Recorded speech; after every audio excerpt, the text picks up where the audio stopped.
नमस्कार, आप देखें सब इंडिया में आपके साथ हूँ प्रमोद सागर। हम आज बात करेंगे जिला संभल, तहसील संभल की ग्राम पंचायत है यहाँ पर एच वाला डिंगर यहाँ पर आए हैं। और क्यों आए हैं मैं आपको बता दें कि यहाँ पर जो चुनाव उत्तर प्रदेश के अंदर चल रहे हैं, त्रिस्तरीय चुनाव, जो गांव की सरकार कैसे, इस विषय में हम आए। इस समय हम गुरुकुल के नाम से यहाँ पर गुरुकुल पब्लिक स्कूल है, बहुत शिक्षित यहाँ पर हमें बताया ग्रामीण ने, और बहुत ही इस स्कूल ने विकास कराया। और इसका मेन उद्देश्य है कि यहाँ पर बच्चों को शिक्षा देना और इसको आगे बढ़ाना। यहाँ पर चाहे वो गरीब परिवार के हो चाहे अमीर परिवार के हो, लेकिन गरीबों के बच्चों को यहाँ पर वरीयता मिलती है। देखिए हम दिखा रहे हैं, ये कैमरामैन से कहूँगा पूरा आप सीन लीजिए यहाँ पर। और पूरे बच्चों की भी इस समय गाड़ी बंद क्यों है, क्योंकि इस समय जो देश के अंदर कोरोना ज़्यादा बढ़ रहा, इस वजह से स्कूल सरकार की जो गाइडलाइन है केवल आप नेट के द्वारा ही वहाँ पर आप पढ़ाएंगे, इस वजह से स्कूल में इस समय बंद है। और चौथा समय कहूँगा थोड़ा मैं अब जानकारी करूँगा। देखो यहाँ पर जो ग्राम उम्मीदवार हैं बहुत ही शिक्षित है, और अब उनसे जानकारी करेंगे कि बच्चों के भविष्य के लिए तो क्या योजना है, और गाँव के बुजुर्गों के लिए क्या योजना है, और माता बहनों के लिए क्या योजना है। तो सीधी हम बात करेंगे जो हमारा एजेंडा है इस समय, जिससे हम चुनावी यात्रा पर निकले हुए हैं। आपका क्या नाम है? कैमरे की तरफ बोलेंगे। आप क्या करते हैं? आप मैं अध्यापक हूँ, नीचे बता रहा था। चार तो इस समय कौन लड़ रही है? इस समय प्रत्याशी कौन है? इस समय प्रत्याशी मेरी पत्नी श्रीमती शालिनी देवी। आपकी पत्नी वाइफ लड़ रही है। तो आप टीचर हैं, शिक्षा के विषय में तो बहुत ही आप जानते होंगे, क्योंकि आप थोड़ा शिक्षा के विषय में बताइए। इस गांव की क्या समस्या है, क्षेत्र की क्या समस्या है? समस्याएं तो गांव में बहुत हैं। सरकार की योजनाओं का पूरा लाभ हमारे गांव के लोगों को आज तक मिल नहीं पाया। उसका कारण ये रहा कि जो ग्राम प्रधान रहे वो बहुत ज़्यादा शिक्षित भी नहीं रहे, और उन्हें खुद को भी योजनाओं का ज्ञान नहीं था। जितना सचिव ने बता दिया उतना चल गया। अगर दूसरे शब्दों में कहा जाए तो हमारे ग्राम पंचायत में प्रधानों ने प्रधानी कम करी है, सचिवों ने ज़्यादा करी है। लेकिन पूरी तरीके से उनको जानकारी नहीं थी। हाँ, कहीं ना कहीं जानकारी का अभाव था। अशिक्षित होंगे या ज़्यादा फिर इतनी नॉलेज नहीं? अशिक्षित भी नहीं कह सकते, तो कम शिक्षित थे और गांव में ही रहते थे। गांव से बाहर जो जिले में या ब्लॉक में या शासन द्वारा, केंद्र सरकार द्वारा गांव के लिए, वृद्धों के लिए, बुजुर्गों के लिए, बच्चों के लिए, महिलाओं के लिए, विधवाओं के लिए कितनी योजनाएं चल रही हैं, उन्हें खुद को जानकारी नहीं थी। इसलिए ये अभाव रहा यहाँ पर, ये अभाव रहा। और फिर पिछड़ापन भी होगा फिर गाँव में इस चीज़ से। पिछड़ापन एक तो शैक्षिक रूप से है। आज से 20 साल पहले, अगर 30 साल पीछे भी हम जाते हैं, तो जो स्थिति हमारे प्राथमिक विद्यालय की थी, प्राइमरी पाठशाला की, आज भी वही है। और मेरा पानी की निकासी, हमारे गांव के जो है पानी की निकासी का कहीं कोई व्यवस्था नहीं। पानी नहीं निकलता, पानी नहीं निकलता। पानी होगा उसमें, नालियों रास्ते बनते हैं, बार बार ऊंचे हो जाते हैं, लेकिन नालियां और नालियों का पानी कहाँ जाना है, उसके ड्रेनेज की जो प्रॉब्लम है, उसका समाधान आज तक नहीं होगा। तो आप क्या, आपकी मंशा है, आप इस विषय को लेकर जो पानी के लिए क्या आप करेंगे? मेरा जो चुनाव लड़ने का मुख्य उद्देश्य है, आपकी पत्नी का, मेरी पत्नी का मेरा साथ में इसलिए है क्योंकि जब तक पति पत्नी एक गाड़ी के दो पहिए होते हैं, बिल्कुल वो अकेली क्या कर पाएंगी जब मैं साथ हूँ उनके। वो भी अध्यापक हैं और इस विद्यालय की प्रबंधक हैं, विद्यालय चलाती हैं। MA BA है वो भी। उन्होंने बहुत नज़दीकी से गांव के पिछड़ेपन को देखा है।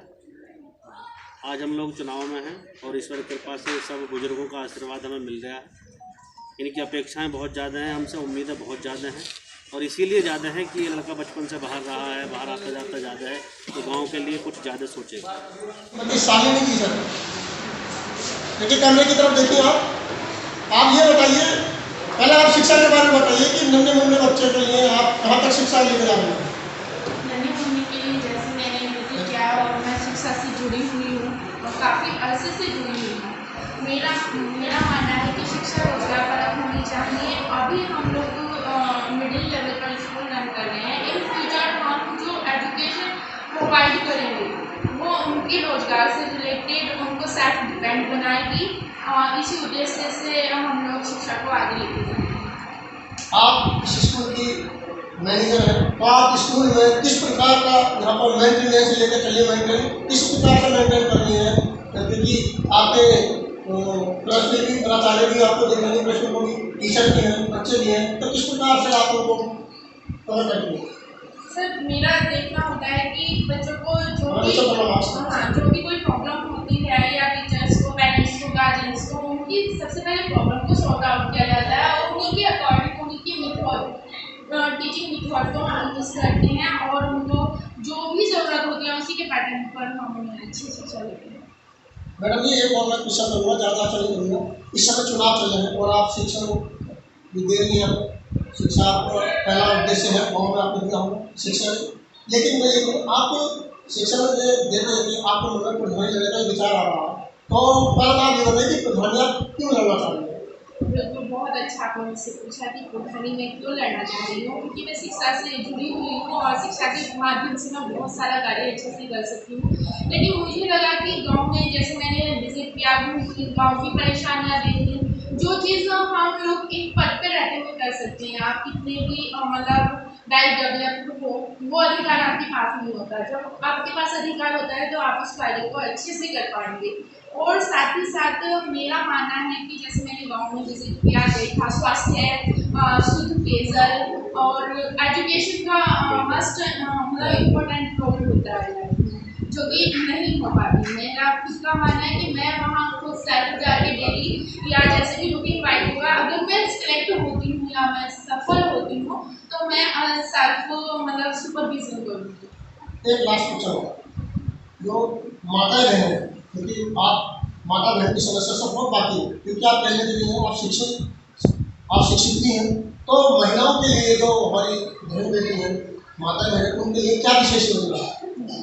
मेरे लिए माता और बहन के लिए मैं उनके लिए पहले तो मैं आपसे कहना चाहूँगी कि पहले तो मैं आपको यही बताऊँगी कि जैसे कि मैं अपना अनुभव भी आपसे शेयर कर पा रही हूँ, क्योंकि अभी मैंने अनुभव भी किया है कि देखा है कि बच्चों की एजुकेशन बीच में छूट जाती है। बहुत सारी गर्ल्स मिली हैं मुझे जो कि मतलब किसी भी कारणवश उनकी एजुकेशन कंप्लीट नहीं हुई है और उन्हें डोमेस्टिक वायलेंस का फेस करना पड़ता है डे बाई डे, जिसको मैं देख रही हूँ और उस घर में उनको बहुत कम सम्मान भी दिया जाता है।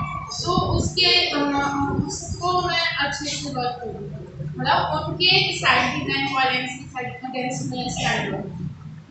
और कुछ कहना चाहती हैं अपनी माता बहन के लिए? कुछ कहना चाहती हैं? हाँ, मैं कहना चाहूँगी कि मेरी फैमिली मुझे बहुत अच्छे से सपोर्ट कर रही है। जैसे कि जनरल सीट आई हुई है, महिला सीट नहीं है, तो जब भी मेरे गांव वालों ने, मेरी फैमिली वालों ने, स्पेशली मेरे हस्बैंड ने महिला को स्टैंड किया है फाइट।